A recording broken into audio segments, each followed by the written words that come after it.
Bakit kahit may maganda kang offer, wala ka pa rin sale? Hello mga kakonsyava, lagi nating naririnig sa sales, people buy from those they know, like, and trust. Pero paano ba talaga natin makukuha ang tiwala ng kliyente? Let's talk about 4 core principles para makabenta ka nang hindi ka nagmumukhang nagpupush lang.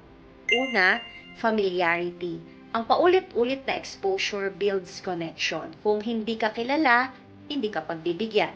Mag-post ka lagi. Magpakita ka sa mga tripping, i-follow up niyo po sila para maging pamilyar ka sa mata nila. Kasi pag hindi ka visible, hindi ka reliable. Pangalawa, empathy. Unawain mo ang takot, pangarap at sitwasyon ng buyer. Hindi lang ito tungkol sa pagbebenta ng bahay, kundi sa pagtulong sa pamilya na magkaroon ng tahanan, makinig ka, makiramay ka. Pangatlo, competence.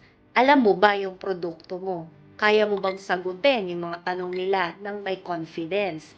Hindi lang basta benta, kundi dapat may value at guidance ang binibigay mo. Show them you know what you're doing. At pang-apat po ay honesty. Kung may hindi sila kayang i-avail, sabihin mo. Kung may delay sa project, ipaliwanag mo. Kasi kahit magaling ka, kapag na-detect nila na hindi ka naman tapat, wala na. Ang tiwala isang bagsak lang yan.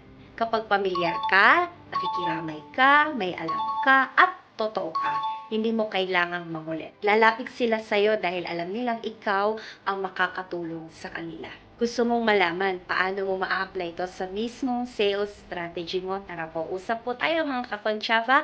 Please like, share, at comment kung gusto mo pa ng tips on how to build trust the right way.